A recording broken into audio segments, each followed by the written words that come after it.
Good afternoon, everyone. Good to see you guys. My name is Jimmy Mbogo. As mine has said, I will be your moderator for this session. Interestingly, some of you have already sent in your questions on real estate. And let's get started. And I want to start with you, Julie. So, how do we get started when it comes to investing in real estate? Have a mic there? I hope this works. Yeah. All right. Thank you, Jimmy, for that question. So how I like to look at real estate is more of a strategy and not a trophy. And I know most people think of real estate as an ultimate goal, but ideally it should be able to be integrated into, your financial goals, your cash flows, and also affordability. When it comes to real estate, I look at it from a diversification point of view. So I know we talk a lot about financial markets, right? So those are financial assets. Now, when you talk about real estate, it can be investing in land, investing in buildings, and whatnot. So that is what we refer to real assets. So the role that it plays in your portfolio is one, it helps in terms of protection against inflation, while financial markets, it helps with liquidity and also growth. So there's a little bit when it comes to diversification, real estate plays a part, and also financial markets or other assets, it also plays another role to that, yeah. All right, and I want to come to you, Eric. And one of the things that we want you to help our audience today is understanding when I'm getting started in real estate, what are some of the factors that I need to consider before putting my money in it? Thank you. So when I look at real estate, it is not only just owning property, but you need to come up with various strategies. Yeah, just pull the mic closer to you. To ensure that your investment, you make a wise investment. So one of the factors that you should look at is one, the company that you want to invest with. You must do some due diligence with them in terms of track record, what they have done previously, and also the delivery. So that is one of the first things you should look at. Then we have the financing aspect. I will encourage that the various financing models that are coming up, we take advantage of them. Like for instance, the Kenya Mortgage Refinance Company that currently is offering financing for affordable units at a fixed rate of 9.5% across a tenure of 25 years. And another thing is the location of where you want to invest in, because real estate performs better in prime locations. So you can identify these locations by looking at the factors like infrastructure plans by the government, and also in terms of returns. We know there are areas that will always fetch high returns, especially like areas, the prime locations in Nairobi are like Upper Hill, Runda, Westlands. So again, at that point also, you look at your budget and what you can afford, because real estate tends to be a very capital intensive investment. So you should also be keen on your budget, and where your budget is limited, you go for a developer who maybe offer structured payment plans. Yeah. All right, now, Elijah, I want to come to you. And one of the things that we tend to struggle with, and especially within the Kenyan market, is mortgage uptake. And I know it's one of the solutions that could essentially unlock this, the real estate sector. But I want to know, for a beginner, an investor who wants to start off, how do I get it right when it comes to mortgage? I think the major thing that you should have in mind is how are you protecting yourself in terms of acquiring that asset.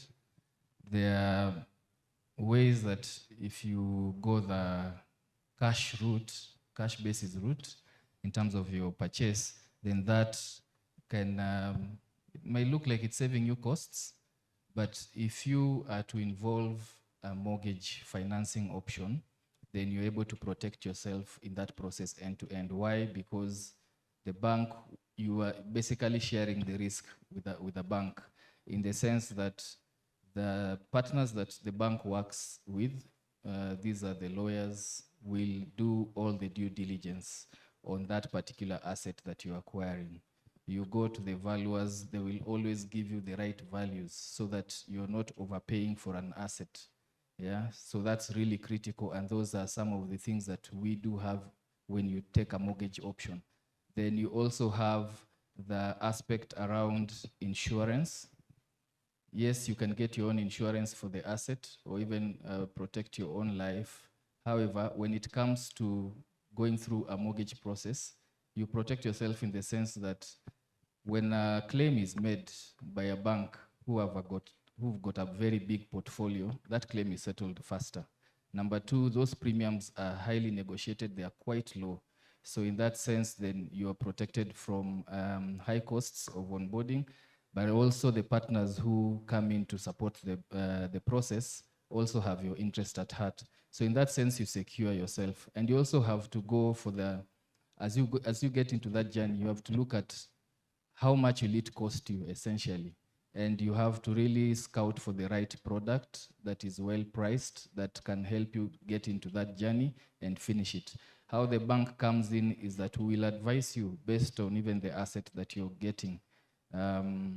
It could be a situation where you're going to buy a property that the sectional titles, let's speak about apartment, the sectional titles are not yet out, the georeferencing has not been done.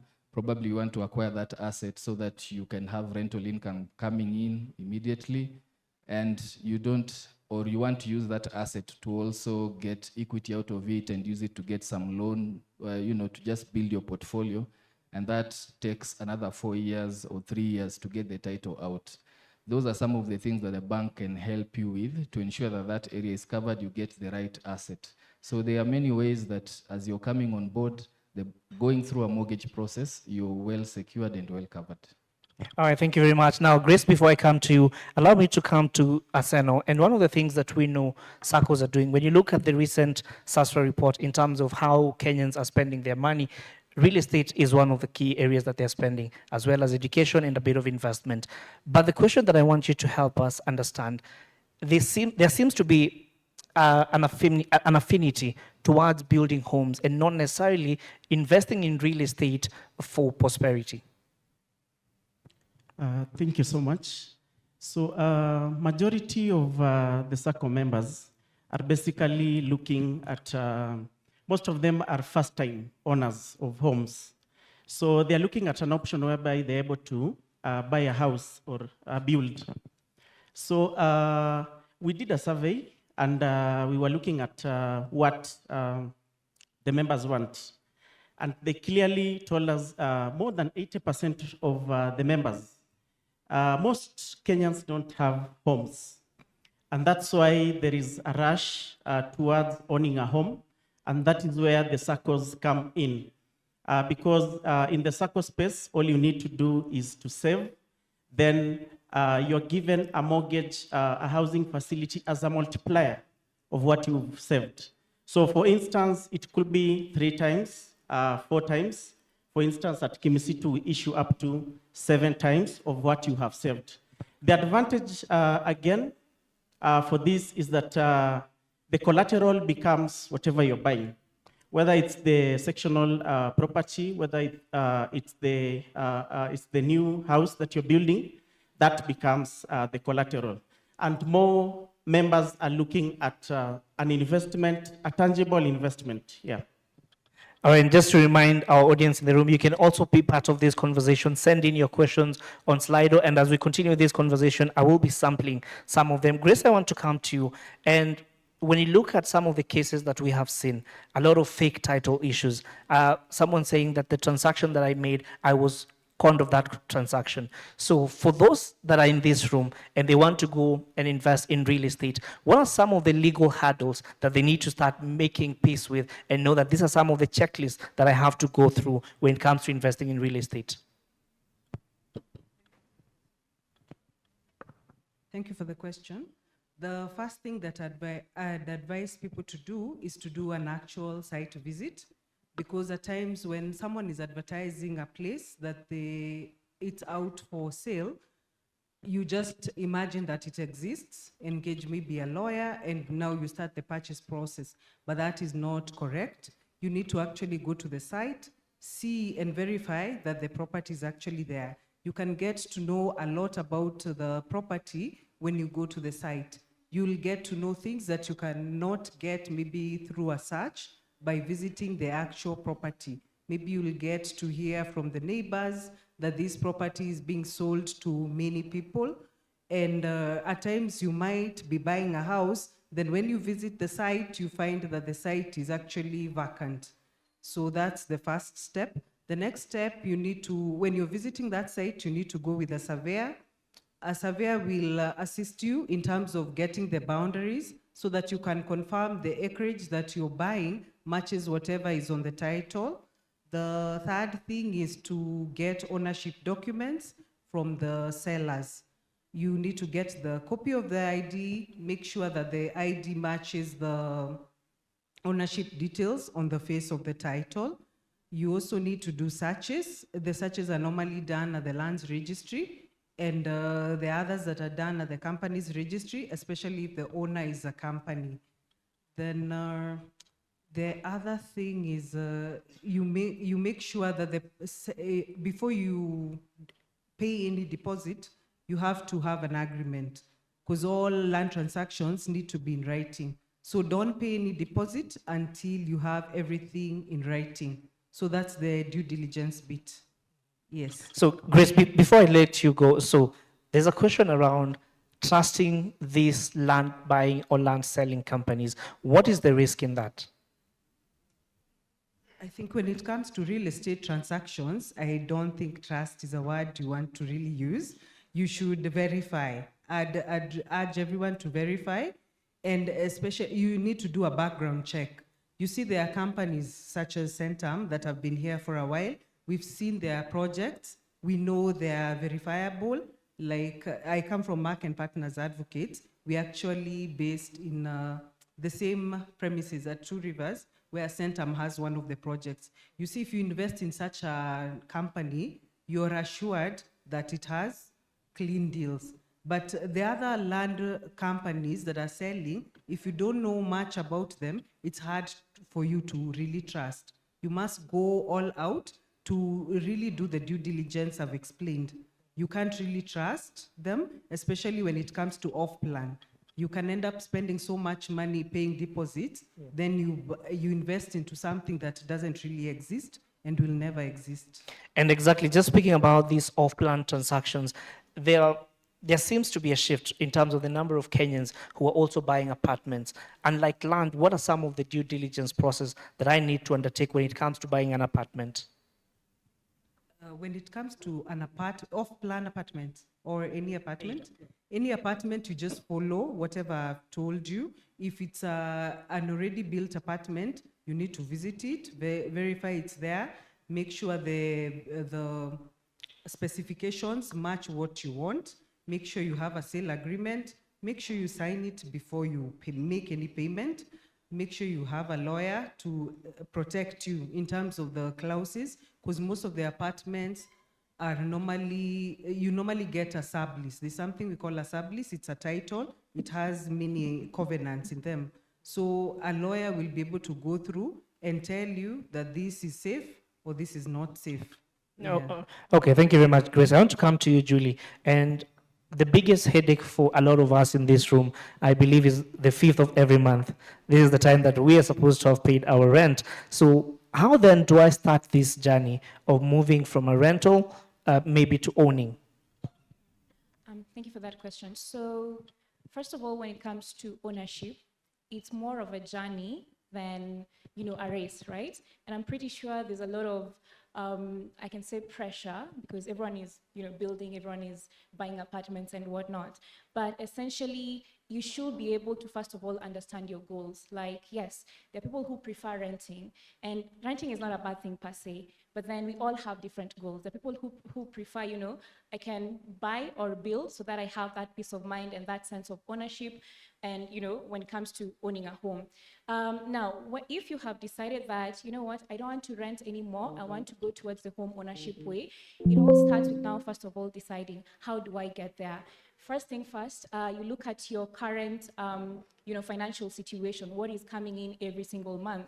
Then you ask yourself, from what is coming in, can I be able to save and invest towards home ownership? Or, as my co-panelists have mentioned, some of them are working for Saccos, there are banks within the panelists. It means there are a lot of options that you can be able to take towards home ownership. So it's just about you looking at yourself and keenly just knowing, like, this is my current financial situation and this is what works for me. Remember, and my mentor, Robert, really likes saying that personal finance is very personal, right? So same thing with home ownership. It is a journey and it is not a race. And remember, comparison always kills progress. So just stick to your own goals and know what you want and work towards that. Yeah. All right, now, Eric, let me come back to you. And the question that I want you to maybe just enlighten us about is when it comes to ownership, what role do you think real estate developers play in just strengthening Kenyans in terms of their ability to own and also use those properties for future investments? Thank you. That's a good question. So as developers, one of the things that developers do is come up with models that ensure that that makes the ownership journey easier. Like currently, most developers are moving towards rent to own models, where you can initially rent, but as you stay within the premise and as you make the payments, eventually your payments will result in you owning that unit. So another thing is we partner with various financial institutions, be it banks, government. We try to be involved with the various institutions in government that make the policies that guide housing.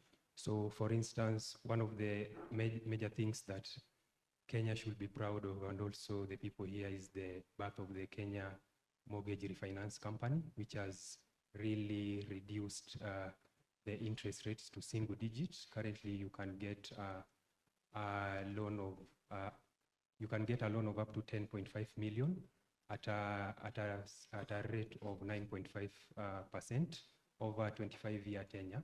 So this has made home ownership easier. And also, if you've been keen on the recent rate cuts by the CBK, currently we are around at 9.5 of CBR. So this means that eventually the interest rates within the market will come down, and this eventually will spill over to the clients, where they'll be getting financing at an affordable rate. Yeah. I mean, speaking of mortgages, I want to come back to you, Elijah. And there's a question around what are some of the best solutions and effective mortgage solutions for first-time owners? And what are some of the things that they need to look at when deciding which mortgage package to take on? When you're deciding, especially if you're a first-time homeowner, there are quite a number of things that can influence whether you get onto that journey or not. And the first thing is the age that you are at. You know, it's never too late to get your first house, but my advice will be, by the time you're getting to the age of 30, really you should be already having that discussion and getting a house. And what stands in the way is the issue of the onboarding costs. Any typical mortgage, you're looking at costs that are with around 80% of the value of that house. How do you finance yourself for that 80%? First and the best way is to have savings that can get you to that cost. So you need to understand the kind of house that you're purchasing. For a first-time homeowner, you should visit a bank, come to ABSA. We can look at your financial income and advise you that based on this income, this is what you can qualify for. And then that sets the budget for you to go ahead and shop, rather than going fast into the market, shopping for that house. Some of us even go as far as paying a deposit or paying some booking fees without any feedback from a financial institution on whether you qualify for that loan or not. So as a first-time homeowner, that's key that you should be able to do that. Then secondly, those costs, most of us, if you're first-time homeowners, your budget will ideally fall within 10 million and below. That's how KMRC has come in to support Kenyans, that they have put a capping on the property you can purchase, and that property should not exceed 15 million in value. However, the loan that they give you is up to 10.5 million. What does that do? It says that if you are able to get a house that's valued at below 10 million, then the bank can actually take care of your costs to buy that house and also your closing costs, which we estimated to be at around 8%. That 8% might not be something that you can really raise. So your developer or whoever you're purchasing from is also critical as a first-time homeowner. Can he take word from the bank? Because we will give a letter of intent showing that we are ready to finance you the full cost of the purchase. So if you get a developer who is willing to wait for that payment, then you're good to go. But where that is not the case, then you can actually source for funds to cover that difference. But aside from that, there is also the other aspect for those who want to have that journey separately.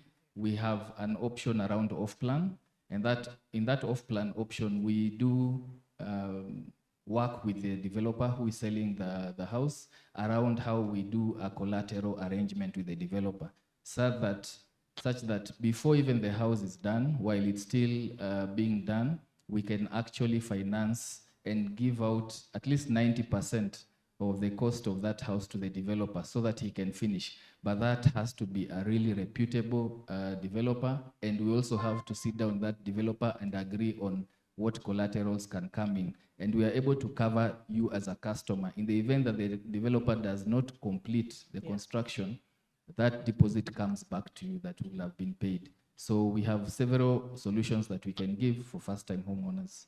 All right, so just before I move on to the next question, mortgages heavily rely on my income. What happens when my income is disrupted? I was paying 60,000 for my mortgage. Now I don't have that 60,000 coming in. What are my options? So first of all, we do have sight of that when we're engaging in the discussion. And one of the options that is normally available is that the foreclosure process, and Grace can speak about it maybe, but it will take you anything between 6 months, 1 year for that property to be auctioned. You have all that time to actually offload the house at your own, how can I put it, at your own pace, at your own costs.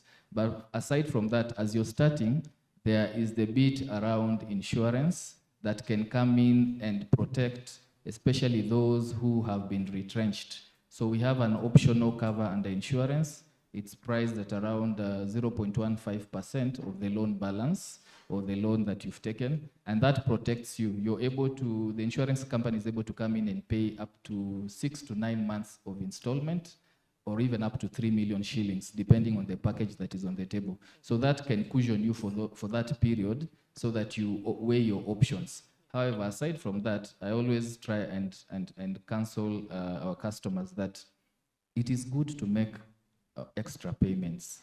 Your income is always going up. The loan balance is always going down. So you should be able to actually put in some more extra payments to your mortgage.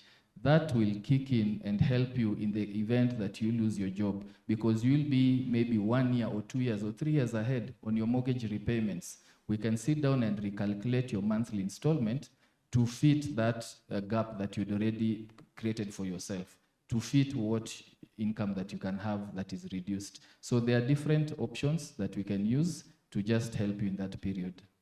All right, Nasan, I want to come to you, and I want you to talk to us about why should I consider getting a loan from a Sacco instead of walking into a bank? And maybe I want to build apartments. Why should I use my Sacco and not my bank? Okay, thank you for that question.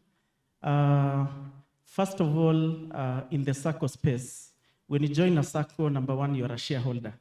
So we've been talking about investment. So number one, you prescribe to shares. So you're an owner. As you pay that facility, that income comes back to you at the end of the year in terms of dividends. Averagely, you can check the market. Kimisitu Sacco has been paying 16%. This year, we've projected to pay 17.5 in terms of returns.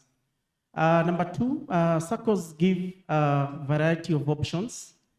Firstly, most Saccos have what we call housing cooperatives. So number one, by the virtue of a housing cooperative, the power of numbers, whatever is bought will be bought at a cheaper price. Number three, we do collaborations, like we have a collaboration with the Centum Real Estate.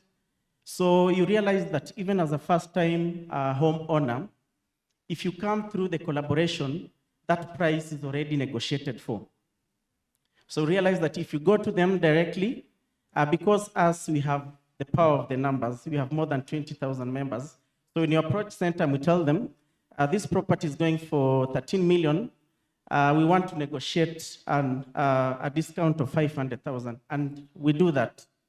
Number four is that from the small savings that you save, because we have so many needs that we have. You want some money to be able to invest in money markets, you want to boost your share capital, you want to start a business, but still you want to do a housing. So Saccos give you the leverage to use the same savings that you have to do all these projects. If you want to invest in business, they'll give you ×4. If you want to buy your dream car, they'll give you 5 times. And as I mentioned, if you want to do housing now, we'll give you up to 7 times. The other thing is that through the housing cooperatives, we also allow what is called incremental housing. This is whereby you do not have the ability to build your dream house. So we look at your current income, what can it be able to do? So that you're able to do, for instance, your dream home is a 5-bedroom mansion, but currently you can only afford a 3-bedroom. So we'll finance you, we do the foundation, build the 3 rooms, then allow you, as your income increases, you can come back and you'll be able to do the balance. All right, so Grace, let me come to you. And Elijah has mentioned something about foreclosure, which essentially we know as auctioning. So whenever I'm getting into these contracts, what are some of the fine details that I need to pay key attention to? So when it comes to contracts, you need to pay particular attention to the property details. You need to know the title number, because every title has a unique title number. You also need to pay attention to the names, the name of the seller, because that's the name that you'll find on the title. You need to pay attention to the acreage also. You also need to pay attention to the payment terms, the purchase price, how much it is, and how it should be paid. And I think, as Elijah has mentioned, don't enter into a sale agreement if you do not have the entire purchase price. Because if you agree you'll pay the balance in maybe 90 days, then you fail to do that, that amounts to breach. So you'll end up losing your deposit, which is the 10%, and it's quite a huge sum, especially for first-time buyers. And the other thing is you should make sure that you sign the sale agreement before you pay any kind of deposit or secure a mortgage to pay the balance of the purchase price.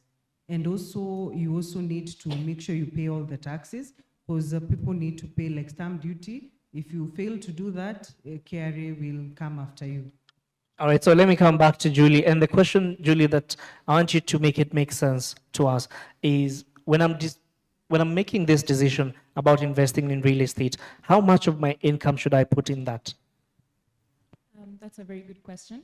Again, back to my point that I made in terms of diversification. So ideally, real estate should be able to fit into your existing portfolio. So before you dive into real estate, we're talking about you having an emergency fund. And I think one of my co-panelists has given a very good example. And you'd ask that question, like in the event that your income stops coming in and you still need to pay that loan, how will you survive?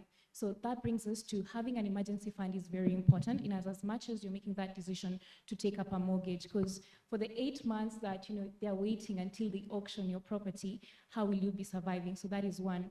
The other thing is also ensuring that you have what we call the cash generating assets. We're looking at bonds, we're looking at all these other things, and also growing assets. Now, if you choose to get a mortgage, and in terms of income, and I'm pretty sure they can talk more to that, ideally the repayments that you're making should be capped at around 30 to 40% of your net income, just to ensure that it doesn't, you still keep on surviving. There are other expenses that you incur on a month-to-month basis. So yes, does that answer you? All right, yes, it does. So let's go on to slide Slido where we have a couple of questions that are coming in, and I think this goes to Eric. One of the we have an anonymous here who's asking, is there a post-sale responsibility for developers in real estate? Yes, I'll speak for Centum Real Estate. I don't know really what goes on in the broader market. So at Centum, our customer service doesn't just end at the point of sale. So we take care of the investor's interest from the point they contact us about owning property all the way to property management. So what normally happens is you can come in, express interest in a unit. Then if you acquire the unit and once you've paid and the unit is handed over to you, if it is something that you want to use for rental income, not that you stay there, we have a property management team within the company, or also we partner with other property management companies. So what they do is they'll be overseeing the operations of the unit in terms of customer onboarding and also collecting rents and also maintenance. So what you do is you have a revenue sharing formula where maybe every month 10% goes to the property management company, and then the 90% goes to the owner. So that is, there is that whole cycle of management of an investment. Yeah, it doesn't just stop at point of sale. All right, so Elijah, and I can see our time is fast spent. So in just about 30 seconds, I know mortgage is a long-term commitment. It's a long-term commitment that goes up to 25 to 30 years. Why should I consider a mortgage and not get a normal bank loan and go do my construction? Mortgages, by the very nature that they are long-term, banks have to ensure that that journey is manageable for the customer. So generally, mortgage interest rates are lower than the bank loans. Number two, the normal personal loans have a shorter period. What does that mean? And it has a higher interest rate. It means that your monthly installment is quite higher than the mortgage side. And on the mortgage side, you'll actually get an opportunity to go for the fixed products, fixed interest rate products, which gives you predictability in terms of your repayment and cash flow throughout the whole process. So the journey of trying and just going through the normal personal loan, it will never be enough. With a salary of 100,000, you can actually get to own a house of 5.3 million. Okay. Take that to a personal loan. You will not get anything more than 600, 700,000. So you can see why. All right, so Grace, just, and even as you answer this, maybe you can give us your closing remarks. And there's a question about capital gain tax in real estate. What does it mean? What does it look like? And for our audience today, how then do I make sure that I don't end up with a debt for KRA in terms of capital gain tax? So capital gains tax is normally paid by the seller, not the buyer. For the buyers who are investors, they should be worried about the stamp duty. That's what is payable as someone is purchasing. When you're selling, that's when you pay the capital gains tax, and it's normally paid on the gain that you've gotten after the sale, and it's normally at 15%. And you see, once someone pays the stamp duty, the KRA can be able to tell that there's a capital gains tax somewhere that should be payable. So as a seller, when you sell anything, you need to consult with a professional to calculate for you the capital gain or loss so that you can be able to file the correct taxes. And my closing remarks will be to encourage the participants to invest in real estate, to ensure they get professionals along the journey to advise them. If you do not have enough funds, feel free to get a mortgage, have the personal coaching and finance people advise you so that you can be able to invest. I think the people who spoke before us told us the way the real estate is growing. So in a few years, you will get return on investment, and you need to also invest in the right location. Don't just invest without really thinking about where you're going to invest. Thank you. All right, Elijah, I want to give you this opportunity to make your closing remarks. I think for me, it will be that let's get into that home ownership journey. It's possible for every one of us. As ABSA, what we pride ourselves in is that we are able to assess any income. Doesn't matter if it's contract, short-term, long-term, as long as it's verifiable, it's documented, it goes through the financials, we are able to give you an opportunity to start that journey. So let's have a discussion, and we are willing to help you through it. Thank you. All right, so Eric, even as you make your closing remarks, there's an accusation that I'm seeing, and this is around real estate agents exaggerating development plans and cost. So how do we make sure that we cushion ourselves against some of these excesses? So I wouldn't really say we normally exaggerate the costs and whatnot. What happens is we operate in an environment, and in that environment, you are likely to experience challenges. So this is why the first thing that you should be careful about is who is your developer? Who do you choose as your developer? Be careful about that, because at the end of the day, for reputable developers like us, will be getting murdered also. So I think just be careful in your due diligence. Look for a lawyer. Don't try and skip these costs to ensure that you are really investing in something that is real. Also, take your time and also engage the professionals so that they help you in the journey. But normally, what I know is there are challenges. Even reputable developers have challenges. And one of them is normally project delays.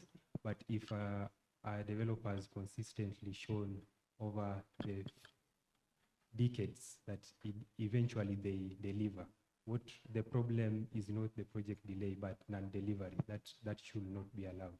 But now, if a developer has over the years shown that despite those challenges and also the regulatory challenges they experience within the market, they will normally overcome and still deliver the units, I think you should still go ahead and do with that. So may I give my closing remarks? Yeah, also? Sure. Yeah, so my closing remarks are that real estate is a great investment, and if well structured, these are assets that you can pass on to your next generations. These are certain assets that you can reinvest and sell, and these are assets that, as compared to the other investments in the market, they are normally shielded from the macro factors that affect the other investments in the market. So if you want something that has stable income, I think you should go for real estate, and we are here to walk you through that journey. Yeah, thank you. All right, so Julie, let's come to you. And should real estate be my first option when it comes to investment, even as you make your closing remarks? Yeah, again, real estate should be part of your existing financial plan. Again, ensure you have an emergency fund, explore other investment opportunities like cash flow generating assets. Now, my closing remarks will be real estate is powerful, no doubt about that, but it can also be slow moving. So liquidity is very important. Just ensure that, if you're investing in real estate, it doesn't cripple your cash flows, because at the end of the day, cash is king. So ensure real estate actually adds financial stability to your portfolio. Yeah. All right, thank you very much. And Asana, you get the final word, which is, and even as you make your closing remarks, could you respond to this? And there's I think one of our audience who's asking, what are some of the risks I need to consider as an investor before engaging in real estate? Thank you so much for that question. So one of the risks, of course, we've talked about off-plan financing. So before you start that journey, ensure that with whatever real estate investment that you go for, ensure that you have done your due diligence. It's very credible. Sometimes consult one or two lawyers. If you come to the Saccos, I've also gone a notch higher to do our due diligence, even with the partners, the collaborations that we have, the likes of the Centum Real Estate. So ensure you do your due diligence. And also, if you go through the financing process, we go a step further. As we go through the process of valuation and transfer and charge, we also do further due diligence. My parting shot will be that Saccos present very viable real estate financing options. Feel free to look for us, feel free to talk to us.